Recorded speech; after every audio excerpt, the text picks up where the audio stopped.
Olá, pessoal, boa noite. Estamos ao vivo aqui em mais uma live da BTCP. Sejam todos bem-vindos. Estou vendo aqui, já temos uma galerinha entrando. Hoje temos aqui mais um convidado especial para falar sobre inovação e tecnologia. Vamos lá, esperar mais uns minutinhos, pessoal entrando. Bastante jovem, bastante gente do setor, bacana. Bom, pessoal, é com prazer que a gente apresenta aqui mais uma atividade da BTCP, o ABTCP Talks. Esse é o segundo episódio de 8, né, uma trilha aí de 8 episódios para falar sobre inovação, negócios e tecnologias. Quero convidar vocês também para curtir e seguir a BTCP no YouTube e também avisar os colegas aí das empresas, das universidades, porque todos esses episódios vão ficar gravados lá no YouTube. Então, segue a gente que teremos novidade. Então, para compor aqui a nossa live de hoje, eu quero convidar Marcos Avó, que é da empresa Lúnica. Em seguida, nós vamos convidar também o Antônio Lemos, que é da Voit. Bom, e para começar aqui nosso bate-papo, quero agradecer os nossos patrocinadores, Solenes e Voit. Marcos, por favor. Vivi, super obrigado pela introdução. Quero me apresentar, eu sou Marcos Avó, eu sou sócio da Lúnica Consultoria, que é uma consultoria especializada em estratégia, que tem atendido o setor de papel e celulose nos últimos tempos, entre outros setores. Uma satisfação estar por aqui, o ambiente da BTCP é de um ambiente muito prazeroso para nós, da Lúnica. Estamos aqui na segunda entrevista da série do ABTCP Talks, um ciclo muito interessante de interação com as lideranças das principais empresas, de algumas das principais empresas, da cadeia inteira. E hoje a gente tem uma enorme satisfação de conversar com o Antônio Lemos. Acho que vale dizer que o ABTCP Talks ele está dentro de um processo bastante interessante da ABTCP, tratar cada vez mais dessa conexão entre negócio e tecnologia. Então, é a tecnologia como gerador de valor para o negócio e o negócio como ambiente no qual a tecnologia se desenvolve. Então, acho que uma visão virtuosa e na qual a gente gostaria de se inserir cada vez mais aqui e principalmente nessas conversas com as lideranças do setor. Então, de partida, eu gostaria de convidar aqui que o Antônio Lemos, que é presidente da Voit Paper da América do Sul, se apresentasse, falasse um pouco sobre si próprio, da sua trajetória, enfim, para que a gente comece o nosso bate-papo, que é um bate-papo para a gente falar nessa interação entre inovação, tecnologia, negócio. Hoje, o assunto é o setor de máquinas e equipamentos que atende o setor de papel e celulose. Antônio, por favor, se apresente brevemente. Marcos, obrigado pela sua introdução, obrigado à BTCP pelo convite e oportunidade de promover esses talks live aqui, né? Eu acho que isso traz bastante força para o nosso setor, então eu agradeço bastante. Muito obrigado. Então, hoje eu tenho a liderança aqui da Voit América do Sul, Voit Paper América do Sul, divido a liderança dessa empresa com o meu parceiro Rodrigo Martins, que cuida da parte de vestimentas, rolos e revestimento para rolos também, né? E com o nosso CFO, o querido CFO Luiz Schumacher. Então, nós três formamos o board aqui da Voit Paper América do Sul. Eu estou na Voit há 30 anos, né? Tenho duas paixões, uma delas está atrás de você, um piano, ou seja, a música, e a outra está atrás de mim aqui, que é uma máquina de papel, né? Que são duas coisas que realmente eu gosto bastante. Né?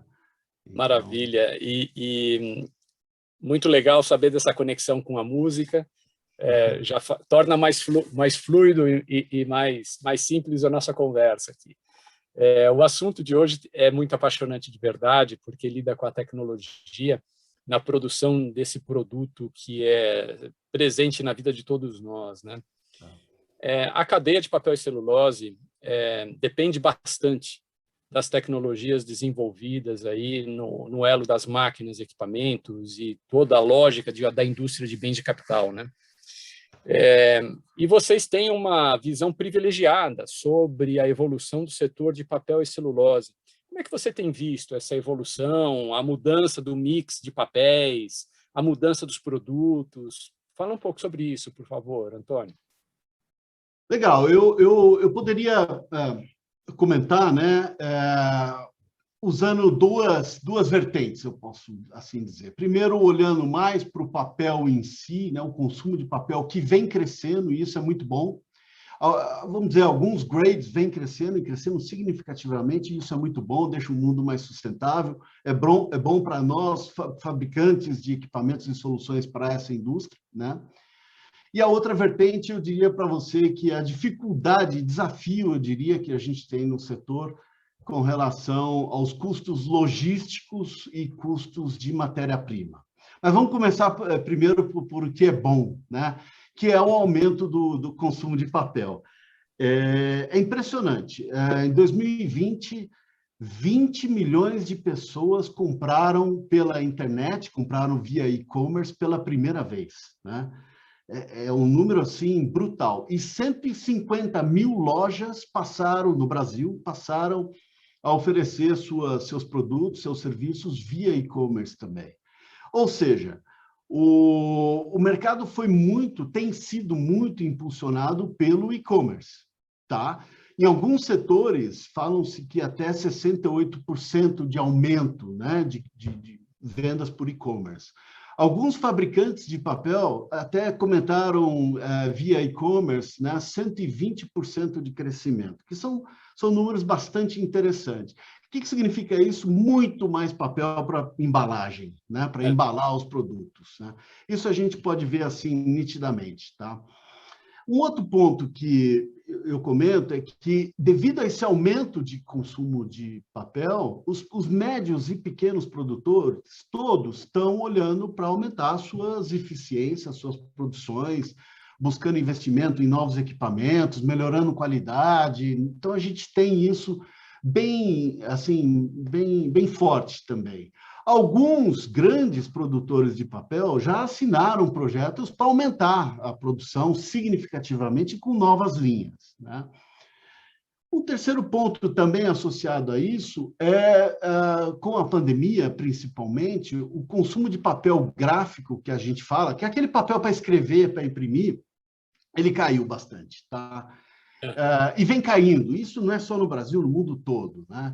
Alguns fabricantes desse tipo de papel, ou que tinham ativos para produzir esse tipo de papel, passaram a procurar outras alternativas. Alguns, até durante a pandemia, secaram celulose, né, em fardos. Outros foram para fazer papel embalagem, com os ativos que faziam papéis gráficos, começaram a fazer papel embalagem, com bastante sucesso alguns, né?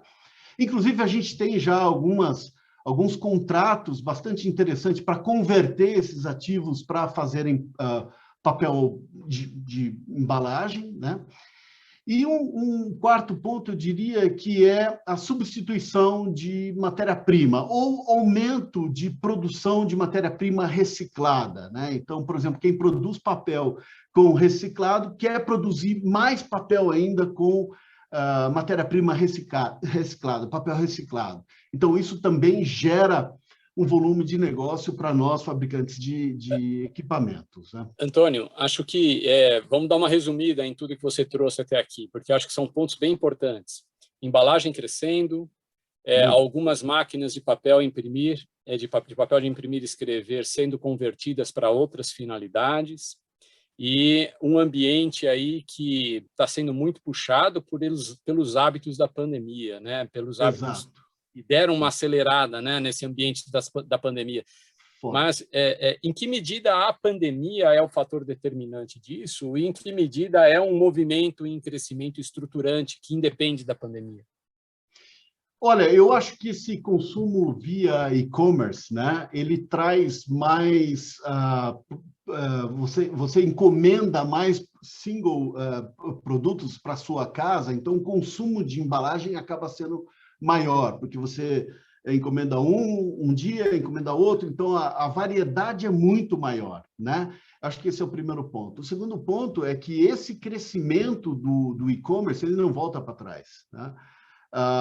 O que alguns órgãos aí que estudam isso dizem, né, é que por volta de 9 a 10% foi o crescimento do e-commerce, quer dizer, do ano passado, ou seja, a participação do e-commerce nas vendas, né, já estabilizou por volta de 10%, que é muito papel isso, né? Então, hoje, para esse setor, precisa-se de muito mais papel, e isso não volta mais. É um negócio que está consolidado e daqui só vai crescer. Espera-se um crescimento do e-commerce para 2021 agora, fechar em um crescimento de até 30%, né? O que algumas fontes que estudam isso estão dizendo por aí. Então, eu acho que é um crescimento... mais demanda, né? O que é mais fluxo de negócio. O ticho vai na mesma direção, Antônio? O ticho vai na mesma direção. É super interessante isso, Marcos. Você sabe que o nosso consumo de papel ticho, ele é por volta de 6 quilos de papel por pessoa por ano, né? Que é um consumo, se você comparar com outras regiões no mundo, é um consumo baixo ainda, né?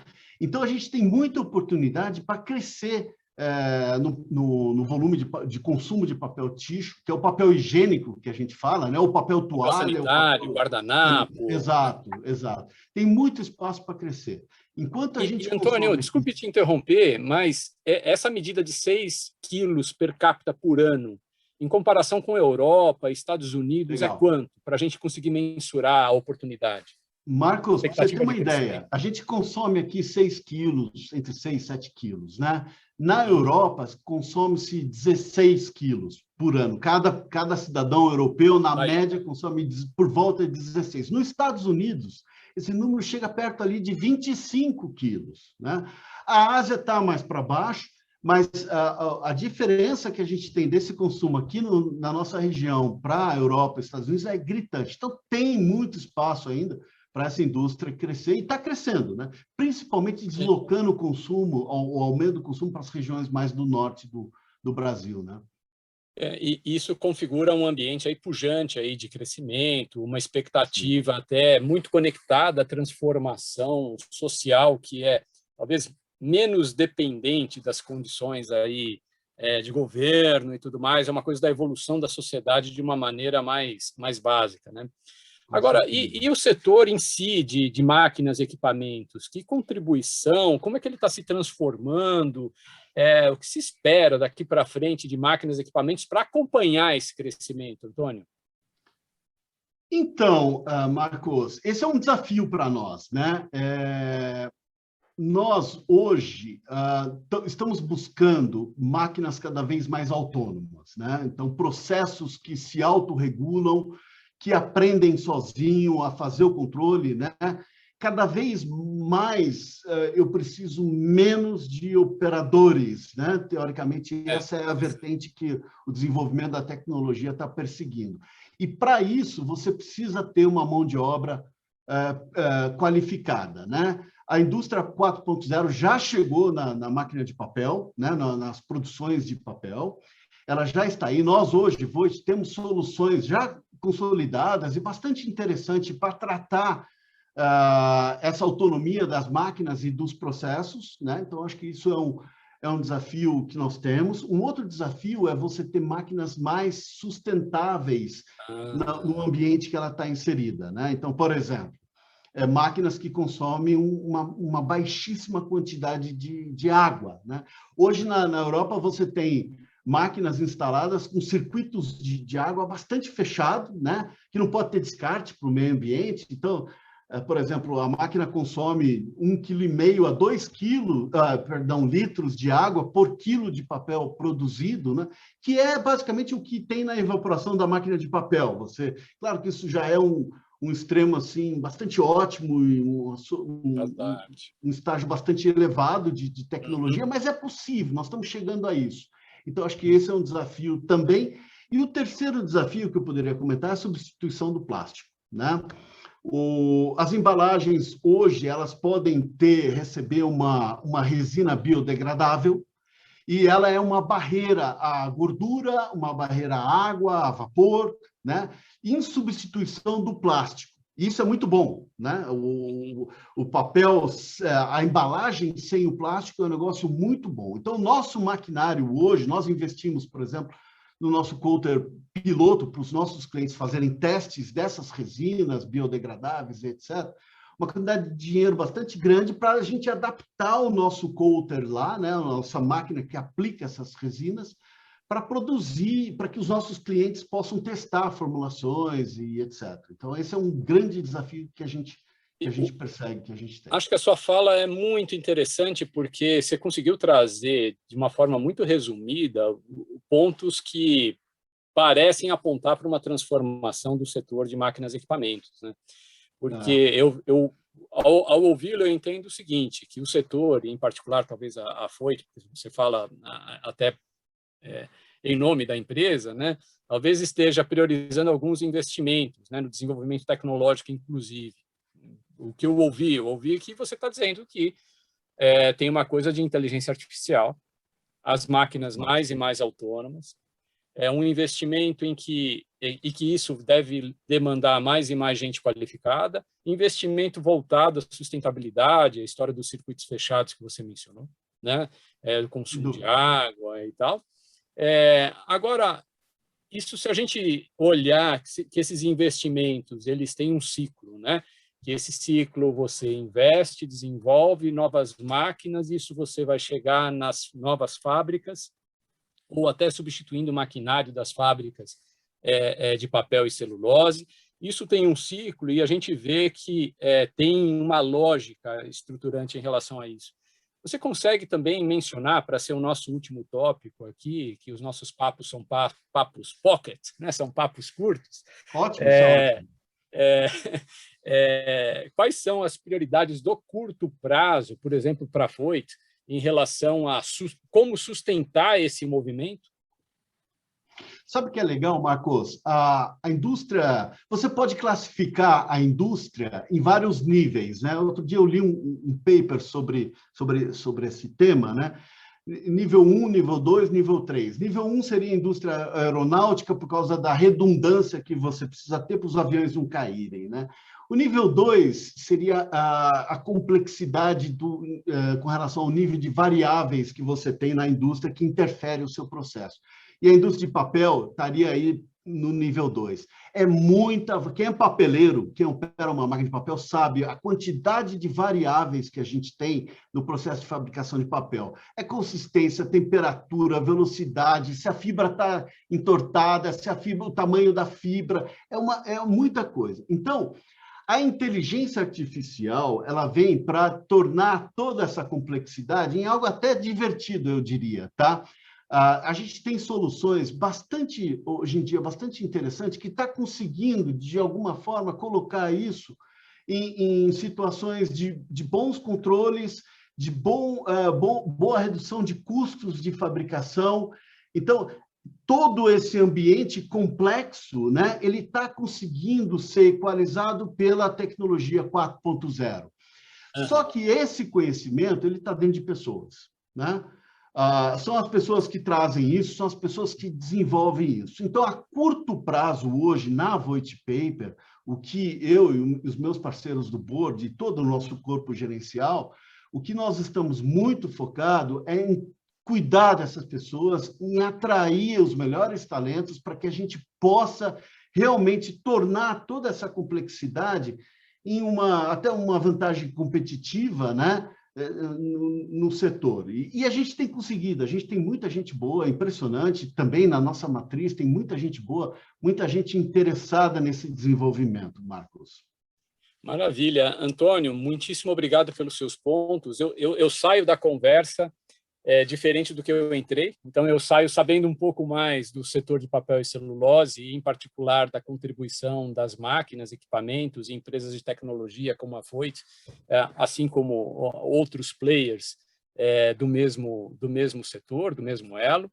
Queria agradecer pela conversa qualificada e imagino que tenha sido bastante útil e enriquecedor para todos que puderam acompanhar. Essas conversas são conversas empacotadas, no sentido de bastante enxutas em termos de tempo.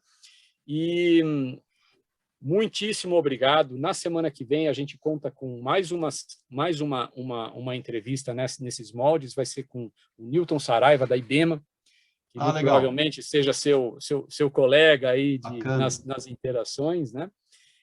E eu queria agradecer mais uma vez, em meu nome, de Lúnica Consultoria, e acredito que a BTCP também esteja bastante satisfeita com a sua participação aqui. Se você tiver alguma palavra final, também é muito bem-vinda.